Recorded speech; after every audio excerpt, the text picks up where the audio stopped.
Now, power. Um, I've been, what they call a prepper for basically my entire adult life. So I've always been concerned about, the grid going down. I've been concerned about being prepared for power outages, disasters, even non apocalyptic ones. I mean, you just are likely to encounter a disaster at some point in your life. And especially, I lived up in New England. We had our share of disasters up there, hurricanes, tornadoes, and the like. So I've always actually had a generator, and that was my backup for power. Now, the first time I actually did it right happened to be a couple weeks before the Great Northeast Blackout of 2003. And I lived on Long Island and I worked in Manhattan at the time. When the blackout actually happened, I was in my office in Manhattan, and that's a whole nother story I'll tell you some other time. But about 2 weeks before, I'd had an electrician come in and wire the generator into the house. So basically, I could plug the generator in and run whatever I want. You don't have to do that, but I highly recommend it.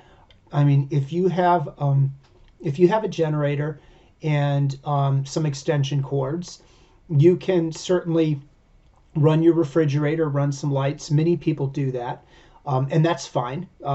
I highly recommend, and I think it's worth every penny to hire an electrician to put a plug into the side of your house and a switch on your breaker box. And basically, depending on the size of your generator, you can run whatever circuits you want. In my case, in the previous houses that I lived in, with about an 8K generator, which is a medium sized generator, I was able to run the whole house. I was able to run everything. With no problem. And so I do highly recommend if you go, with a generator. And that's what I used for years. I always wanted to really do solar, but I could never really afford it. It just wasn't at the time in the periods of my life doable for me to do. I always had a little bit of solar. I mean, I had solar battery chargers. I had the ability to charge cell phones and rechargeable batteries and kind of small scale stuff.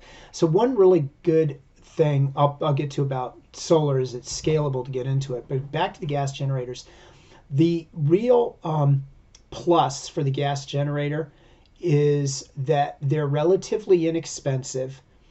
So it's a good temporary option. It's good for typical disasters. The downsides to it are, number one, they're really noisy. Your neighbors are going to know you're running a generator.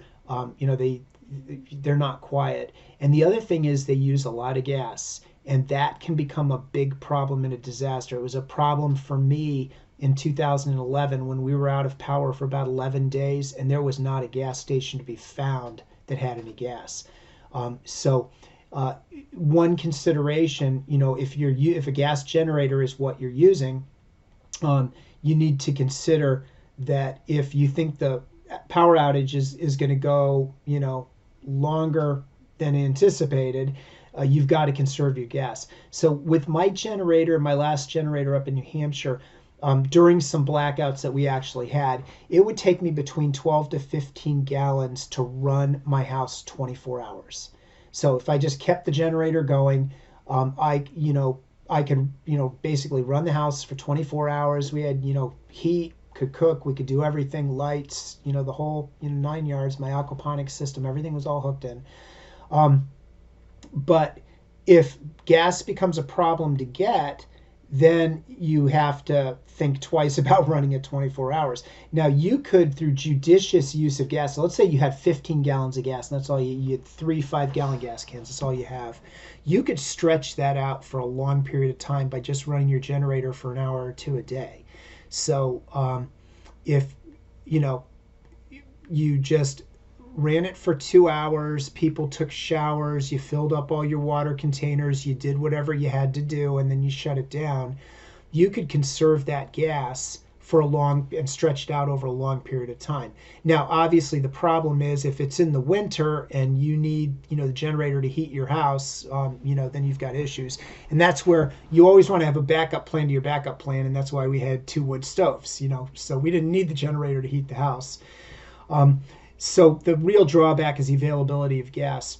Um, Standby generators are another option. Now, the real downside to them is they're very expensive. We bought one for my mom a while back. It was about $10,000. Runs on natural gas. She has natural gas into her house.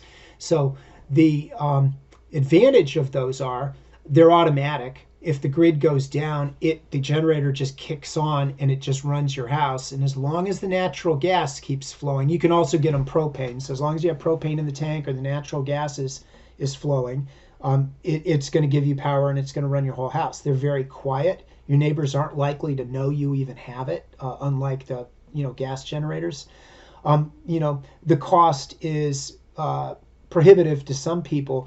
But one thing I want you to think about is, any of these options, if you do it before the disaster, will be worth every penny in the first hour of the disaster. I'm telling you. So, you have to do what's within your budget to do in terms of power, but your family needs power. You got to think of that, and you got to budget to do the best you can to be able to provide the minimum needs, for your family in terms of power. Now, solar, I've always wanted to really do more, and I finally had the opportunity to do that now late in life. But the real advantage of solar is, number one, it's scalable. You can start off fairly small and fairly inexpensively. Like I said, you can go to a sporting goods store and buy a little camp unit, that people use when they go camping, and it's got a couple small solar panels, and you can charge your cell phone, or you can do rechargeable batteries. That's great to have. It's great to have anyway, just period. But you could also go to Harbor Freight, and for a couple $100, you could buy a couple panels and a charge controller, and get started with something small. What I've finally been able to do is I've finally been able to get a big enough solar and wind hybrid system that I can run everything that I need in my house indefinitely. So I don't have to worry about going to get gas for a generator. I don't have to worry about the natural gas stopping, to the standby generator. I can, my family would be fine indefinitely in terms of power. So that's kind of the holy grail that, as a person into preparedness, you'd want to get to a point where you're not dependent on anybody else. And I'll be talking more about the system in more detail in a little while. Another thing is wind. So I always wanted to have wind, but when I lived in southern New Hampshire, we had no wind. So, it would have been useless for me to put up a wind generator. It would have just sat there. We didn't have any wind in southern New Hampshire. In our camp in northern New Hampshire, we had ridiculous winds. So I was actually considering doing that, but then we ended up moving to Texas. So where I am in Texas is an ideal situation for wind. Our property is actually on the top of a hill.